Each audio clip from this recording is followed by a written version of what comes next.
You're tuning in to the Black Hollywood Live Network, featuring news, interviews, and commentary on all things Black Hollywood.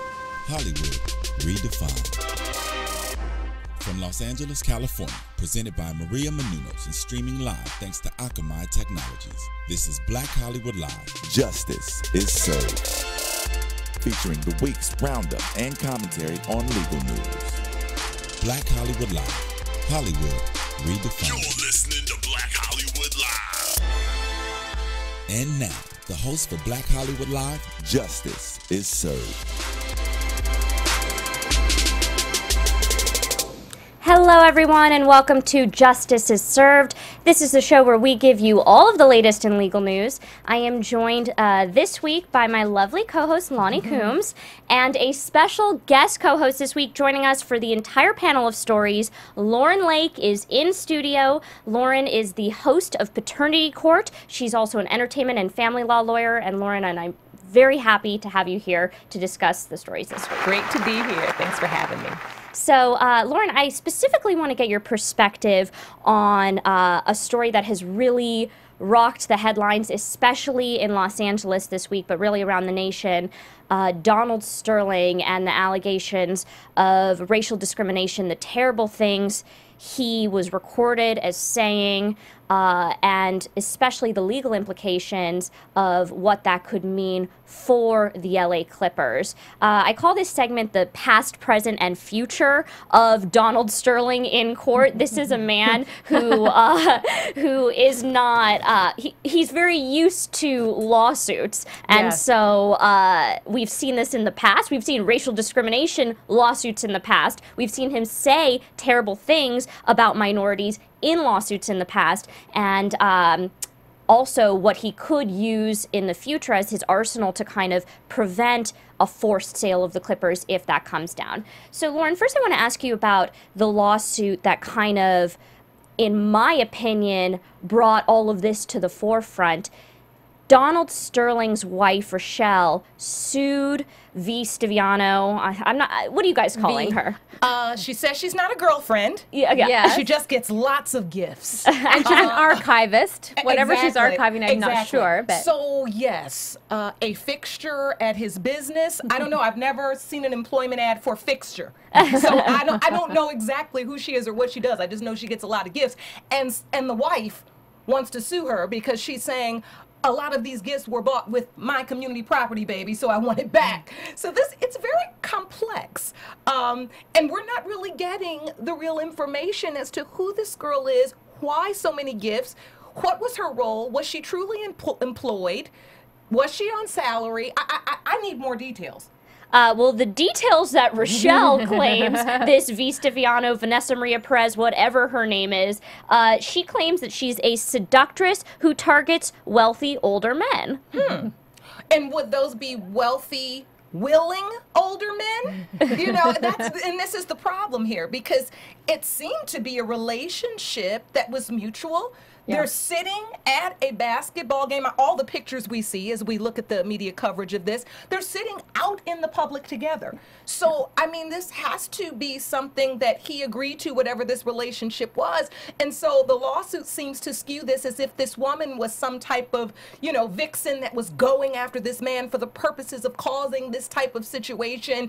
And I don't know. I really don't see it that way. As much as I'm not a Stiviano fan, I don't really see it that way. well, yeah, and Donald has a very interesting view of these types of relationships. He had an affair in the past, Yes. and once he got tired of that, he sued her for all of the gifts he'd given her during the relationship. Now we have this other relationship with V, whatever you want to call it. They have it for a number of years. She gets a number of gifts again, and then at some point, the wife is stepping in and saying, okay, that's enough. I'm going to sue you again for all of the gifts. Bam. Yeah, so you better watch out for that if you're going to go into a relationship with Donald Sterling. And when we are then discussing schemes and plans of the supposed mistress, let's talk about the schemes and plans of the couple, in the sense that, all right, we have these young girls, they serve their purpose. Right. When it's done, we intimidate you, we bully you right out of whatever positioning I've placed you in for my convenience. Then I can bully you out of that position by starting a lawsuit that you won't be able to afford to fight. Yeah.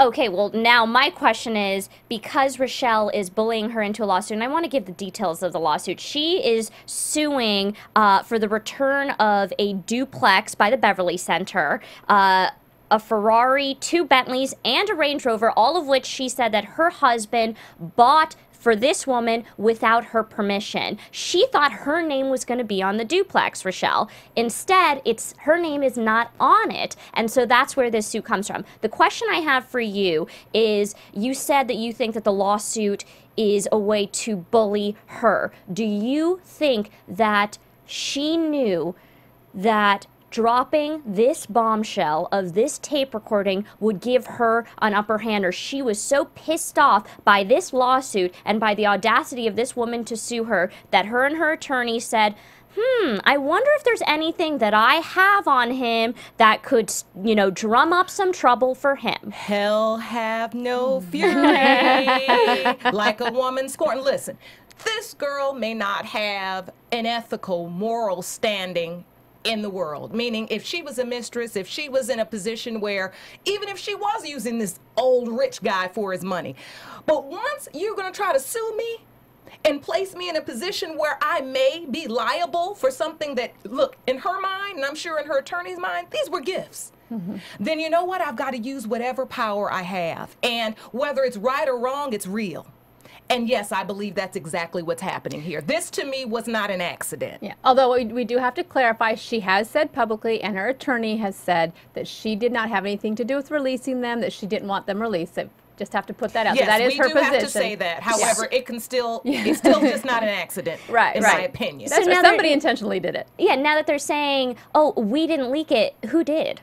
Exactly. Who would do it besides either she or someone surrounding her? She is definitely the one who recorded them. She says she did. There's a question whether he knew that the recordings were taking place or not. She says he did, which gets around the fact that it's illegal in California for you to record something without the other person's knowledge. But who says, okay, what do you want to do today? Go to lunch and then let's record me making some really racist statements. That is not a good date. No. Who agrees to that? Yeah. I mean, I find that hard to believe that he did agree to these recordings, and I got to keep it real on that note. And her story is, look, he's getting older. He was forgetting things. He asked me to record our phone calls. So it might have been for a number of years. She says there's another 100 hours of recording. So this might have been gone on so long that he forgot he was being recorded. Who knows? Or maybe this is the kind of, or maybe this older, honey, I need you to record our phone calls so you can play them back to me. Yeah, well, I know. I mean, what's going on in the phone calls? You got to come up with something better than that.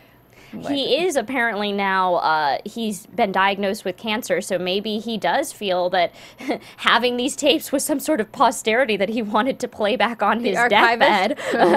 But I do find it interesting, though, that he did say to the NBA, that is my voice. Other than that, he has said nothing. Yes. He has not said, I allowed the recordings. He hasn't said, I'm sorry. He hasn't said, no apology, no nothing. In the beginning, it was intimated or even asserted that they weren't sure if they were, taken out of context or in some way corrupted or clipped or edited. I haven't heard more on that either. That dropped. It just completely dropped. Now, if that was the fact, they've had plenty of time to play and replay those recordings. Right. If that was a valid assertion, wouldn't we hear more about that right now? Yeah. Like they edited this to make it sound like I was saying this, but nothing. There's also allegations that he did call her last Sunday and said, okay, what do we need to do to make this go away, to make this end? So you're not hearing all of the denials like you would think you would hear, that that's not me or that's edited or anything like that. It's just kind of like he's moving on with this and trying to stop the recordings. Well, here's the thing. It's not like Donald Sterling is a shy person who's meek and one to stand in the corner and not say anything. So the fact that he hasn't said anything in my mind means that he has been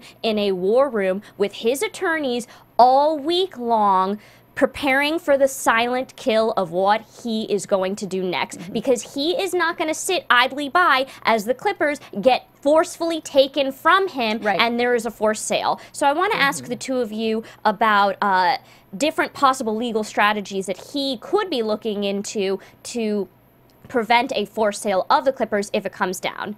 Two options that I've read about so far. one, Lauren, I want to ask you about this specifically because this is family law. We could see something like the McCourts and the Dodgers. He could file for divorce from his wife, thus prolonging any sale of the Clippers because that's going to be such a dispute that the jurisdiction of the Clippers would be in family court, and it's going to tie it up, just as we saw that lengthy, prolonged, dirty, dramatic divorce between the McCourts who owned the LA Dodgers. And kudos to the NBA for, giving the impression or even having the intention that they are going to try to act swiftly. But you better believe me, buddy. I mean, swiftly and justice are like oxymorons. Let's be honest. I mean, it just doesn't happen. And yes, I do believe that he will implement any and every stop he can to ensure that he gets to keep that team, because this is going to be his way to say, yeah, you can embarrass me publicly. You can proclaim that that is your intention to take this team, but I am not going out without a fight. I don't doubt it.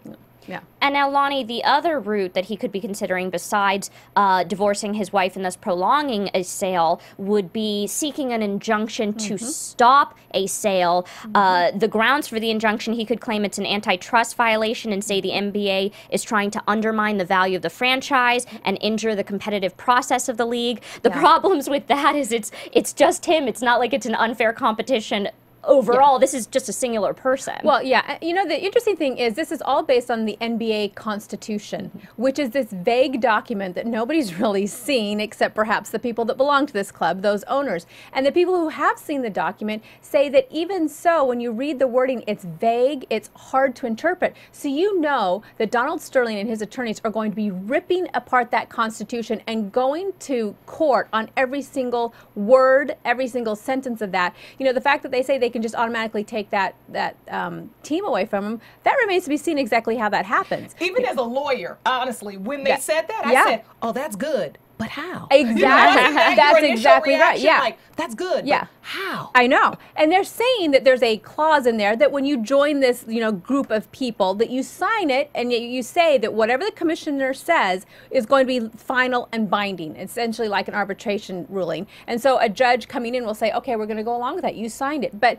this is a huge thing. And he's going to stand up and say to all the other owners, hey, look, this is something I said in my private life. Do any of you owners have anything in your private life that you don't want to come out? And this is a slippery slope. You're all going to be on the line for this in the future if you sign and say, yeah, we want you to lose your team. So it's going to be a sticky situation and a long time in court, knowing Donald Sterling. Definitely. And also you mentioned, the owners, they are in a difficult position in my mind because Adam Silver, the NBA commissioner, is looking like a hero right now because he's come on strong, lifetime ban, $2.5 million fine. And the owners want to come out strong because the public is so angry about this story. But like you said, are they going to be kicking themselves down the line if, they set a precedent that it's this easy to force a sale? Yeah. Well, I don't think they really have any choice. The statements were so disgusting. It's kind of like, it's time to do a spring cleaning. You better get to cleaning out those skeletons in your closet. You better tighten up your game. If these are private conversations you've been having or think you're going to be allowed to have, you're on notice now. Yeah. And, I really don't think they can, in terms of the goodwill of the NBA and just keeping the support, not only that, but the advertisers pulling out. I mean, there are dollars behind this situation that are going to be lost. They've got to stand for something. Well, and the players. The players Exactly. are making it very clear, we're not going to play for you if you don't support this. LeBron James says, this is the time we put the money, whatever it takes to make this happen and to make it happen swiftly. Mark Cuban was the only owner that spoke out and said, hey, wait a minute, let's take a pause here and think about it. But he's quickly gone in line too. So right now, all the owners that have spoken out have said, we're supporting this. I think they're wanting to make a very united stand and making sure, getting their ducks in a row before they actually take the vote, that it's unanimous. But we'll see if that happens. It's supposed to happen next week. You want to know what the sad fact of this is if there is a forced sale, this man bought the team for $12 million. Guess how much richer he's going to be, even if they take this team from him. This grand punishment of Donald Sterling will serve to make him $700 million richer.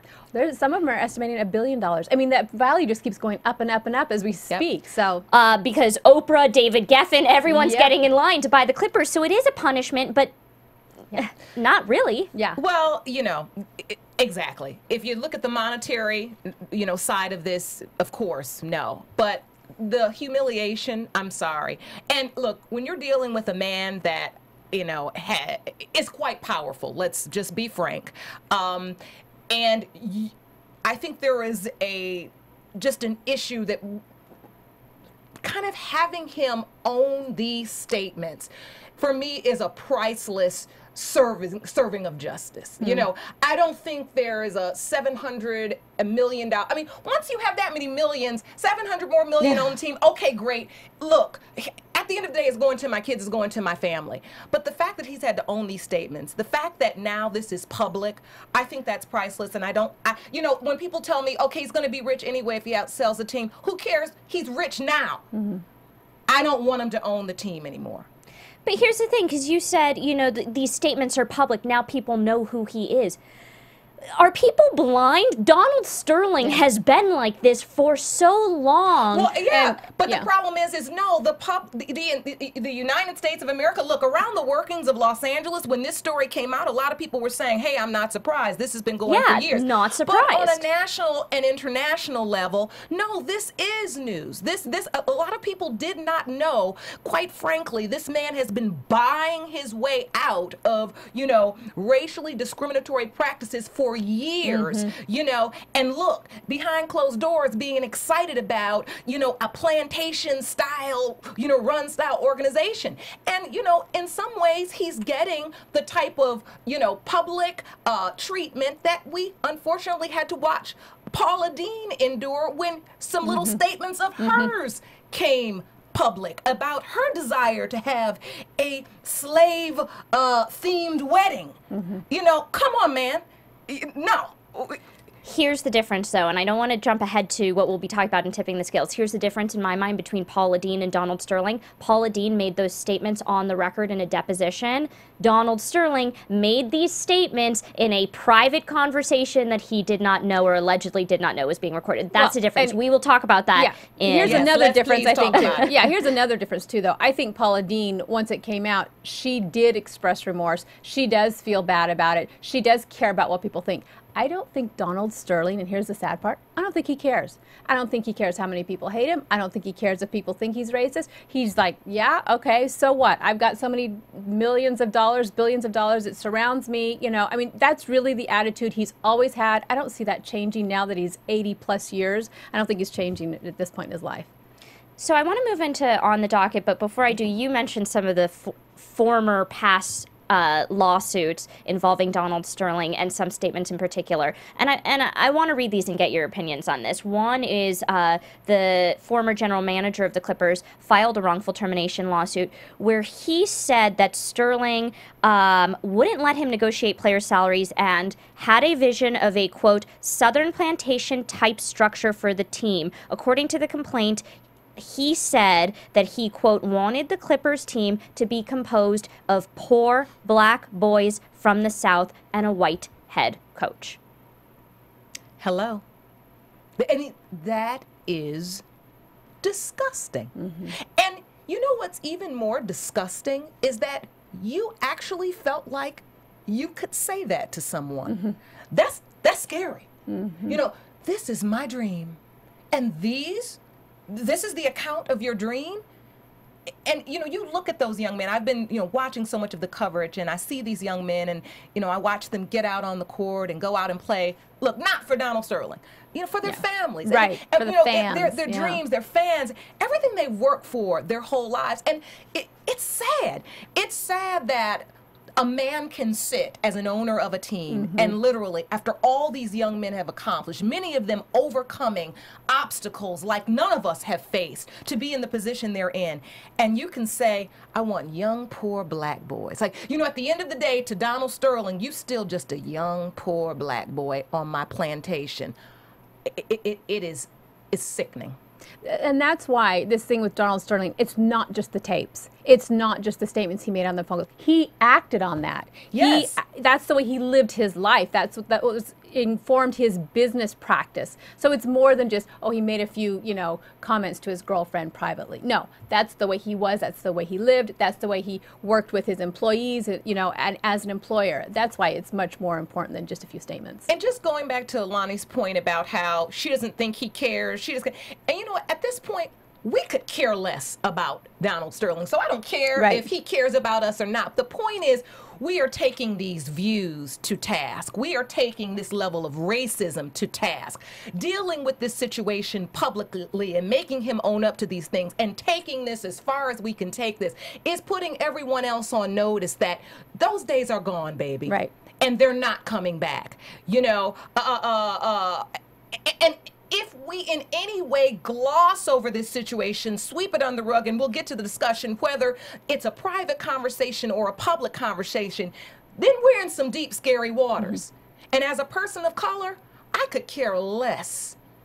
I feel like the overt racism that we're seeing in this instance is so easily transferred to an institutional level of racism, which we've even seen in his own business practices. That we have to deal with it, or now we're really talking about a slippery slope. Yeah.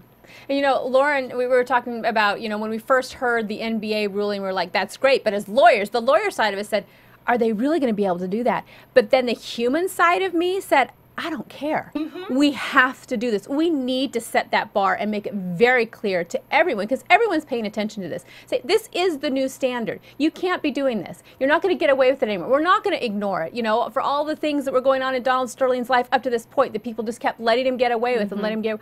We're not doing that anymore. We are all standing for this and saying, this is the new standard. You've got to meet it. And if the law's not there yet, maybe we need to push the law to get there. Yes. So.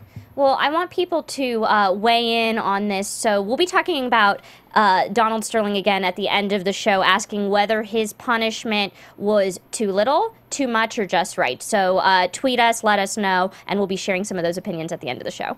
Okay, we've got 3 cases on the docket that we're going to go through real quick. The first one has to do with a new ruling here by the California Fair Sentencing Act, which is concerning the possession of cocaine. And this has been going on for many, many years. So there's been a disparity between crack cocaine and powder cocaine in the way that it's sentenced, the probation, the asset forfeiture guidelines for them.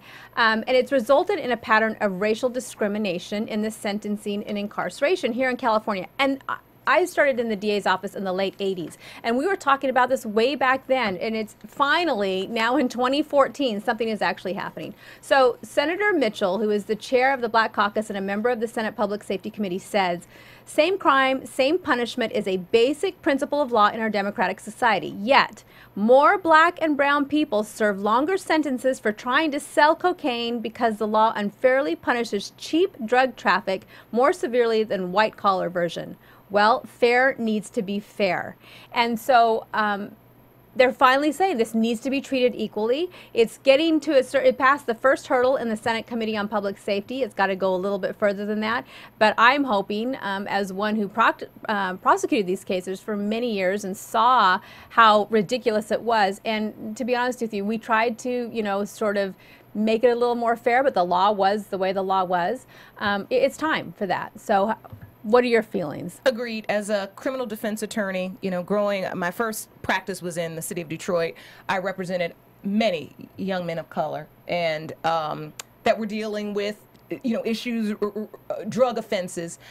It's sad because it's so evident when you're in the system walking through it, when you're representing people, when you are, in the prosecution, you can see it. Yeah. And yet people don't understand when they talked about this statistic that blacks make up 6.6 of the California state population, but they accounted for 77.4% of state prison commitments for crack possession for sale. I mean, those numbers, they're beyond staggering. Yeah. They're almost unbelievable. And we're dealing with the same drug with the same effect in the Yes. body. Yes. And yet one is the white collar version, and then one is what I guess they deem to be the inner city version. I don't know. But it's saddening. And again, we're talking about institutional racism. This is a prime example of how laws can disproportionately affect people of color, and they need to be changed.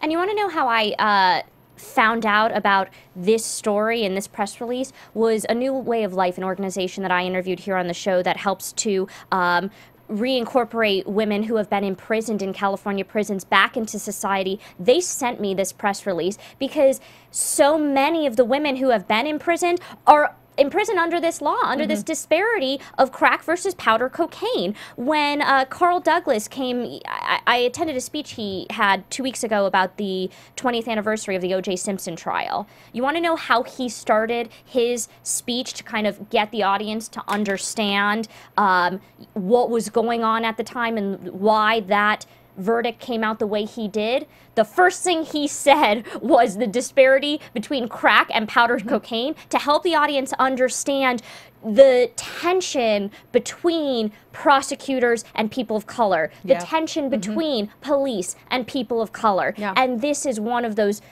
root issues. And so the fact that the LADA's office has come out in support of this, in my mind, means that this is well on its way to being passed, because, I mean, if there was a fight from the prosecutor's office, the people who prosecute these crimes every day and say, we're putting these people in prison, this is what we don't want to do, they've come out against it.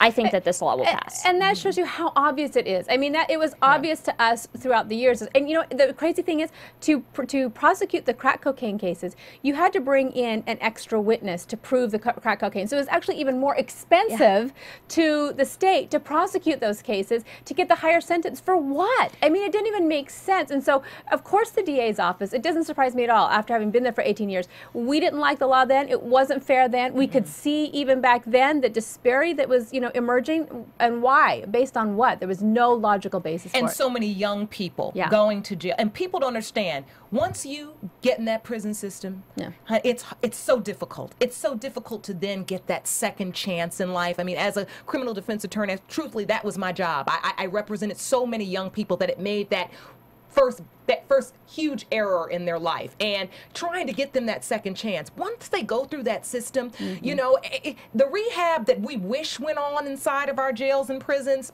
it's not happening. So now they're in a culture of criminality and violence, where if they could have gotten the second chance that maybe their a white counterpart got in a situation, a probation, or even not even a conviction at all because of the law. Diversion. Imagine, the amount of, I think, success cases we could have found that maybe helped people take their lives to the next level after making a huge mistake, instead of going to prison. And then once you go in that system, it's really hard to rid yourself of it. You come out, now you got a felony. Now you're in a halfway house. Now you got to get a job. How are you going to get a job with a felony? Now you don't have a job. It's a cyclical, oh my goodness. And you're sitting here going, one error. And yet you look at someone that had, another formula of the same thing, and they're employed. They're getting a home loan. That one mistake they made in life, yes, it cost them a bit, but they're able to overcome. There's a long-lasting effect that we have to acknowledge. And so I'm really hoping this changes, because it can make a huge difference. And not just for the individuals, it's for society. It's for the better of society that everyone gets that chance to be able to be productive and paternity and successful. Court, how many children without their father? How many children without their father? If they could have had that second chance, if they could have been sentenced fairly. And Lauren, you said it's the same drug with the same effect. So then what's the difference? The law uses the words crack versus powder. You want to know what the words they really mean are? Black versus white. There you go. Because African Americans in the 80s, especially when this law came down, were more likely to use the cocaine in the crack form. White people were more likely to use it in powder form. That is the only difference. Well, it's kind of interesting and almost ironic in the sense because, you know, as lawyers, we often have to tell people, you know, laws are not black and white. This one is. Yeah. You know what I mean? That's This one is. Exactly, In the black and white. sickest kind of way. Yes. This law is black and white. And, you know, it's obvious. There's no other way to explain it. It's right there in the numbers. I mean, it's so clear. Yeah, I want to read one last number before we go into the story Okay. because it's just shocking to me. African Americans are in prison for possession of cocaine based for sale at a rate of 43.25 times that of whites, 43 times more than whites. And that's 43 times more individuals affected, families affected, communities affected, and futures affected. Yeah, yeah. It's a lot of damage. The truth is right there in the numbers. All right, let's hope that's all hope for that one. And really, we need to talk about it, make sure people know about it, because it's important for them to know. All right, the next case. This is a real tragedy that's becoming even bigger in its sad for everyone. So in October 28th of 2012, there were 3 young teenage guys, 17 and 2 16-year-olds, that were riding their bikes home after getting a bite to eat. And there wasn't a lot of good visibility, and they were riding their bikes abreast. So they were all going down the street together, and there was a woman driving her car who came up behind them, and due to what the police said was poor visibility, and because the bikers were all riding out along, you know, abreast each other, she hit them. And she ended up killing one of them, injuring another one, and then the third one ended up being okay. And the police came and investigated. They said the driver was going about 55 in a 50-mile-an-hour zone, that she was not at fault, there was no intoxication, and they attributed it to the lack of visibility and the formation of the bikers. So time goes on, and then this last December, the driver, Simon, has filed a $1.35 million lawsuit against the estate of the young man who was killed, who died. And she's suing, and the other 2 bicyclists, and she's suing for pain and suffering. And everyone's very shocked about this. I mean, the driver's saying she's had a lot of anxiety, depression, irritability, and post-traumatic stress over this. And meanwhile, the family, especially the family of the young boy who died, they're shocked. And the mother said, she killed my child, and now she wants to profit from it. So now the family has countersued the driver for $900,000, and they're saying now, well, she was speeding, she was either under the influence, or she was texting, something was going on, she should have been able to avoid this accident. And they're getting a lot of public support. There is a petition, over 4,000 people have signed, urging the police to investigate further and perhaps try and file charges against this driver. So talk about taking a tragedy and making it 10 times worse. You know, why in the world do you think that this driver decided to sue? Why would an attorney even take that lawsuit? Do you think there's any basis to either of these lawsuits? Look, when I read this, I said to myself, wow, you've been suffering anxiety and you've been very depressed, and that's your legal justification for a lawsuit. Ma'am, you've also been taking a lot of breaths, which that young man will never, ever do again. I think these are the, oftentimes as lawyers, I used to laugh a lot with Nancy Grace and say, I'm a defense attorney, or I'm an attorney, don't make me look like Satan's sidekick because I have to, represent someone or use the law to represent someone in an unpopular position. This right here, Satan's sidekick. I'm sorry. This is just not the instance to do this. And now this lawyer, by entertaining this and making this client seem like this has a leg to stand on, you've opened up a new can of worms. Yes. Because now they're countersuing you. And now, when it had been ruled an accident, tragic, now you're opening up something new that's going to make people maybe further investigate, and now you may be held liable. I think this is just one of those situations where let the tragedy be exactly what it is. Count your blessings that you were alive. Give your condolences, your heartfelt remorse to the family, and leave it alone. To suggest that they owe you something after you killed their child, then you know what? It takes me back to, okay, there wasn't just one kid on a bike.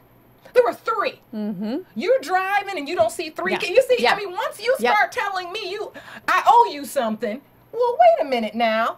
I believed you that it was a tragedy and it was an accident, but now let me think further. That's right. You didn't see 3 kids on bikes? Yeah. Right in front of you?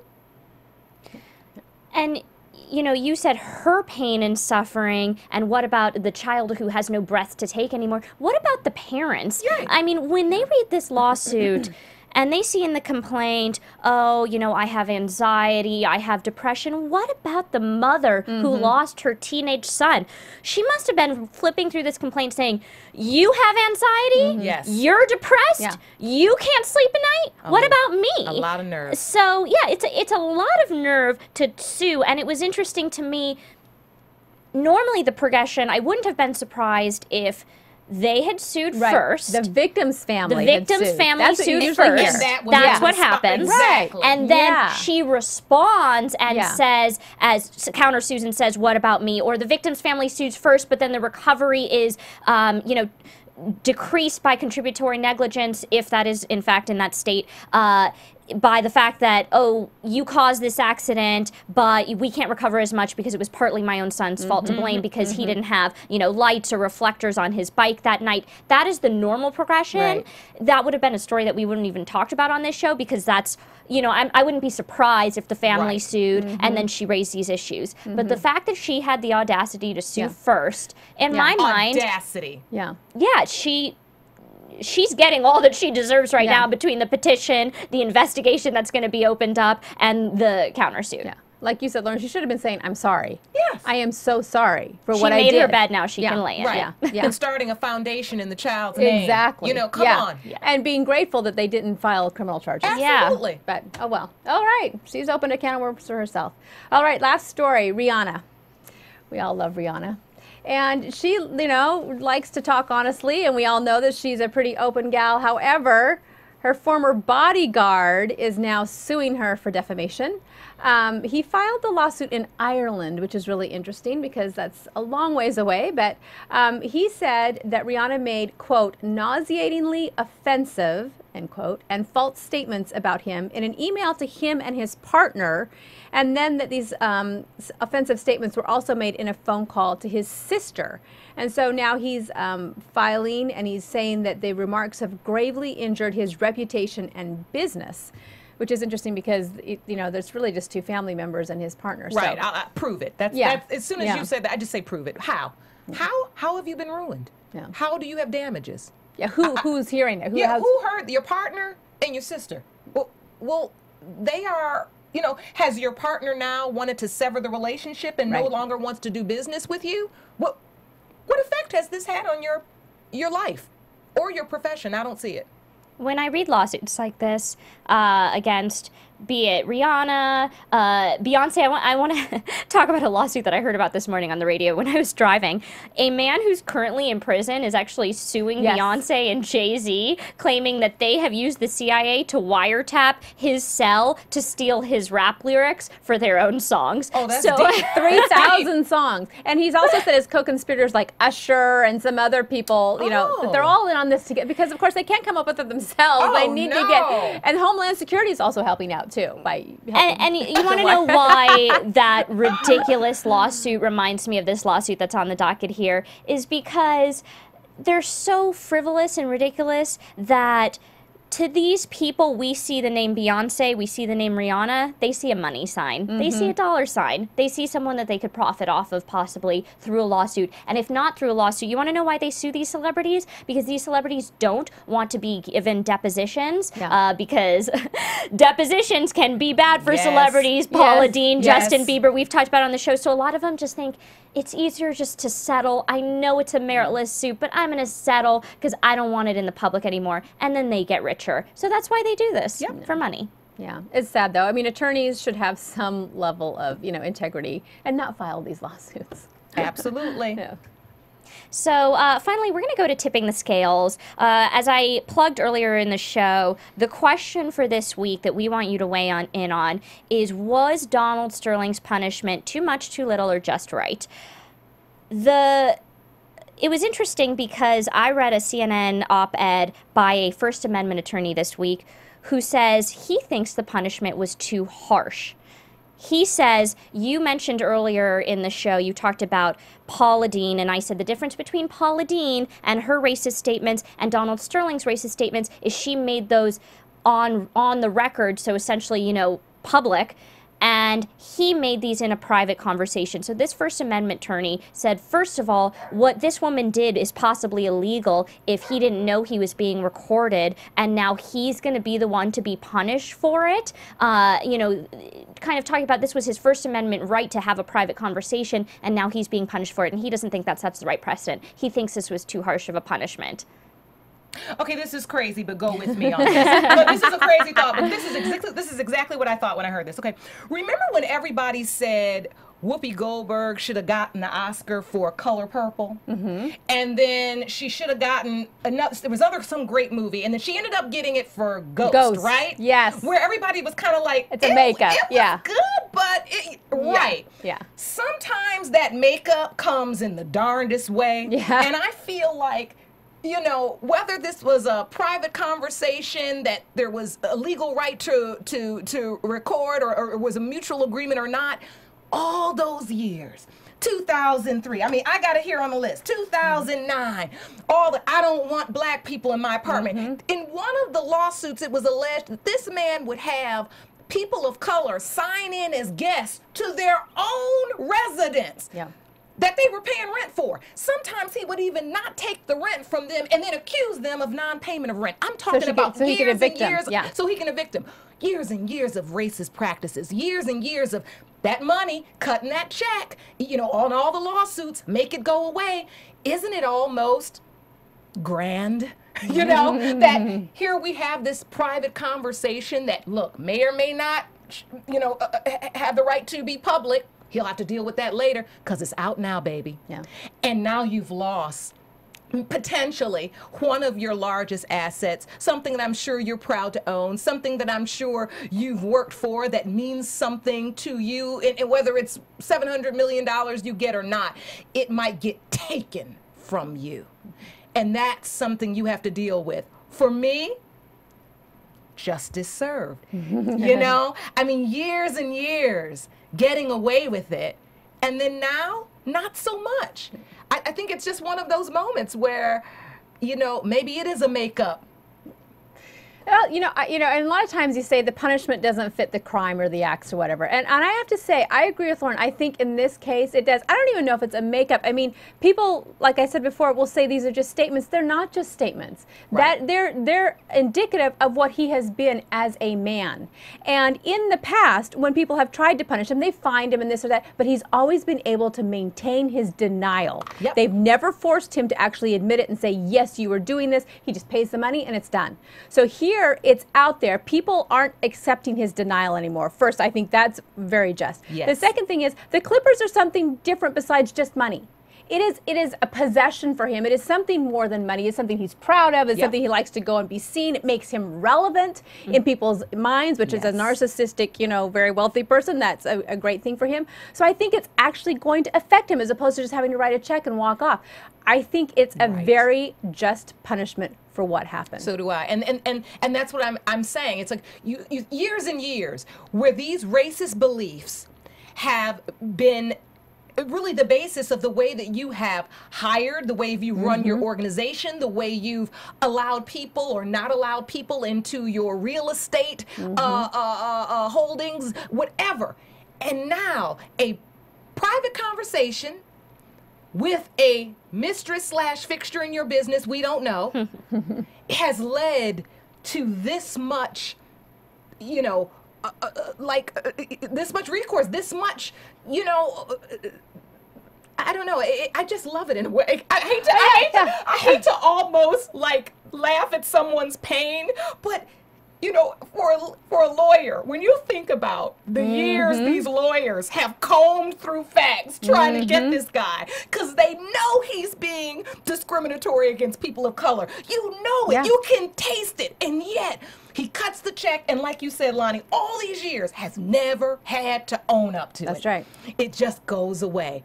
And they know it's going on, but we just can't get him. I mean, even look with Elgin Baylor. I mean, the fact that he even had to drop the race discrimination portion of his suit. That's right. Before trial. Before trial. I mean, imagine what he felt like. You know, for years and years and years. And now, in this crazy, quirky moment, he's on tape in this new age way of living that we're in now, you know, where you can't even, like, you know, I told Loni, adjust your dress in public without looking like you're doing something inappropriate in some crazy way.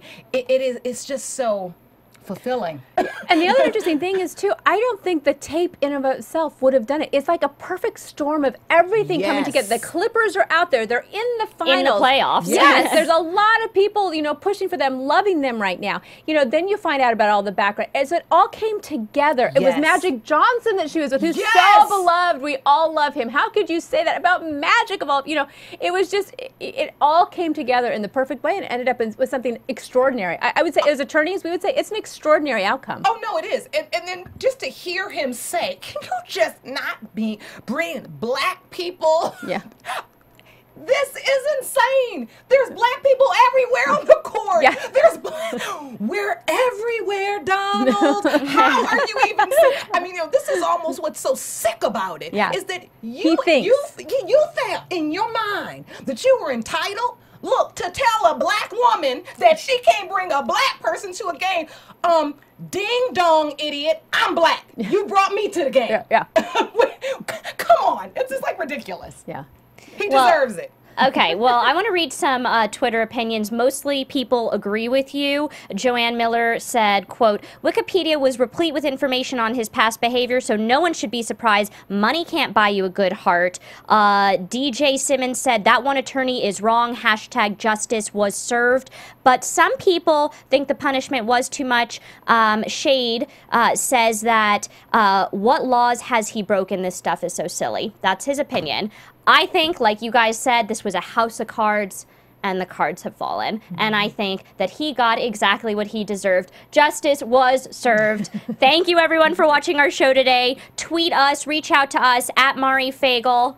Loni Coombs. And Lauren, let our viewers know how they can reach out to you and let you know their opinions. You have some great opinions, so I'm sure they'll have a lot to say. Lauren Lake, ENT for Lauren Lake Enterprises, or at Paternity Court. And watch her on Paternity Court. Yes, please do. Thank you, Loni. Watch Paternity Court. Reach out to Lauren, me, and Loni, and thank you so much, and join us same time, same place next week.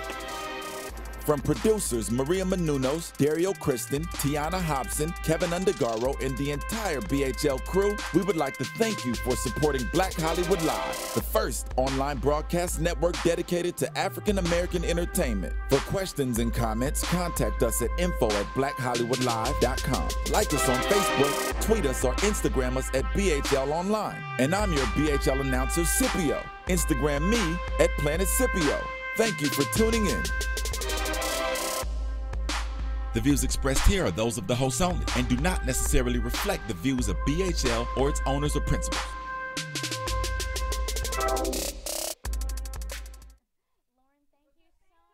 Thanks for watching Black Hollywood Live on YouTube. For more in-depth interviews and news, subscribe to our channel here, and be sure to share your opinion in the comment section below here. See you soon, everyone. Bye.